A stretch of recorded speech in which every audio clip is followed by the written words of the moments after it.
Hey, everybody, I'm Hillary Atkin from the Atkin Report in Los Angeles, and I'm really happy to welcome Jan Dan from The Voice to this edition of Hillary's Happy Hour. Jan Dan, how are you doing? I'm doing so good. I'm so excited to be here today. And I'm so happy about the fact that you made it through the playoffs and you're going to the live shows for Team Gwen alongside your teammate, Sydney Sturlas. Yes, it's so amazing. I'm so excited. Sydney is so deserving. She has one of the greatest voices I've heard, and she's only 15. And I'm so glad that Gwen chose the two of us to represent her in the live shows. We're ready. Well, your performance of Dust in the Wind was magnetic. So, what was it like being on stage and waiting for Gwen to make her decision?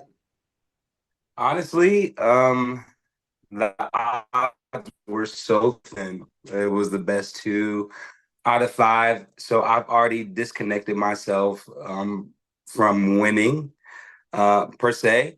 If and I wanted to just focus on giving my best and putting my heart all into that performance, so that no matter how it swang, I would be proud of what I did, and I was able to do that. So I there's my friends have a meme of me going around of my shock face because I was so shocked. We could hear every single person before us, and I was the fourth person to go right before Sydney. So I heard all this extreme, like they sounded amazing.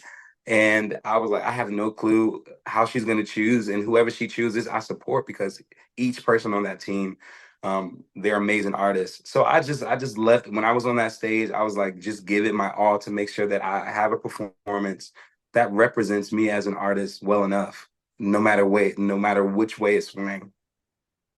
Well, it certainly did. And Jan Dan, in addition to Gwen, you've gotten to work with two of the biggest stars in the music business, MGK and Sting. So tell me Yes. about some of the highlights of working with them and your experience with that.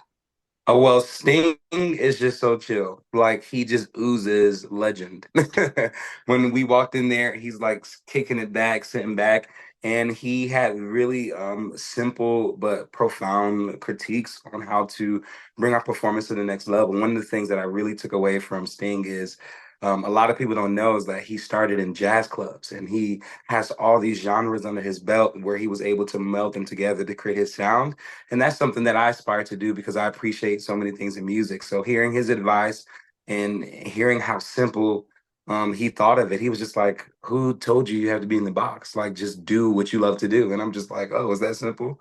And MGK, man, MGK is a wealth of knowledge. He's a wealth of wisdom, and he's one of those wild cards that nobody would expect to be a coach on the show, but he gave me so much. I mentioned in my Instagram that he told me off the camera, like I have to for me to be doing what I'm doing, where people would assume I'm just an R&B artist and trying and doing all these different genres of music that I love, that I have to become bulletproof because everybody's not gonna like it. Everybody's not gonna get with it. And he just really instilled in me to, if this is what I'm gonna do, to just move forward and do it well.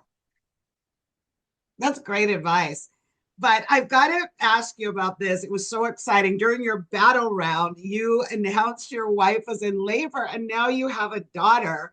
But how Absolutely. crazy was that to focus on your performance of For Once in My Life when that was going on in your life? First of all, shout out to Jalen and Jessica, which is Jalen's mom. The minors always have a parent or guardian with them, and Jessica became my parent. So obviously this is my first child, and when my wife texted me, we were backstage that she was 2.5 centimeters dilated. I started freaking out, and I was like, "Wait, Jessica, what does this mean?" So they're back there calming me down, but it was pretty nerve-wracking, but it also put like a fuel in me to really, I wanted to go home with two victories. I wanted to come home to tell my family and my wife that I won, and win by having this my beautiful baby girl, and I'm so in love with her.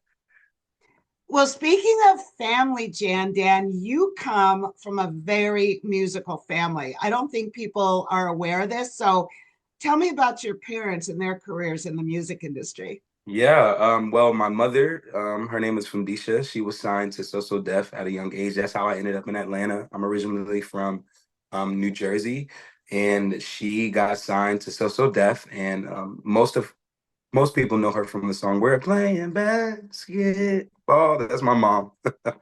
And the way my mom and my dad, my stepdad, but he gets all the honor of my dad. He uh, they met during that process. He was Bow Wow's DJ at the time, but now he DJs for New Edition, Velvet DeVoe, Teddy Riley, and his newest venture is Fred Hammond, his first gospel gig.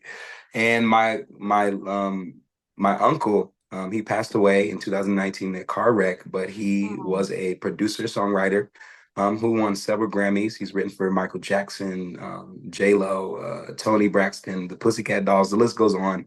And he's one of my biggest inspirations.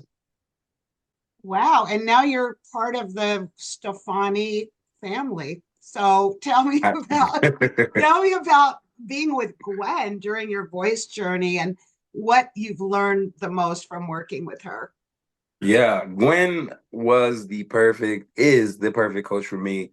A lot of people, talk about my vocals and my vocal ability, which knowing where I come from, that's something that was sharpened.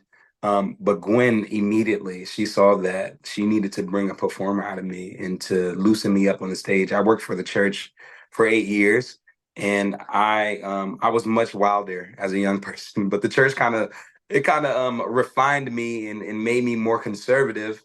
And Gwen is like kicking that conservative wall down. She's like, it's time for you to get wild and loosen up and open up. And I can't wait to get on the live shows to really show them. I've had time to watch myself to see what areas I want to improve in. And now I'm ready to take all the advice that she's given me and just go for it all. Well, it was so apparent from the very beginning after you're blind when she goes, "Hey, I want you to start singing again and look directly at me." And you changed, and like all the other coaches were blown away. But still, it was so dramatic, like which coach you were going to go with. And Absolutely. I think it's so great you've been with her from the beginning. She's such a big fan of yours. And I have to admit, I am too. Thank you. So, Jan Dan, I want to thank you so much for taking time out to be with me on Hillary's Happy Hour. And I want to raise a toast to you and your continued success as you move into the live shows on The Voice. Woo! Thank you so much.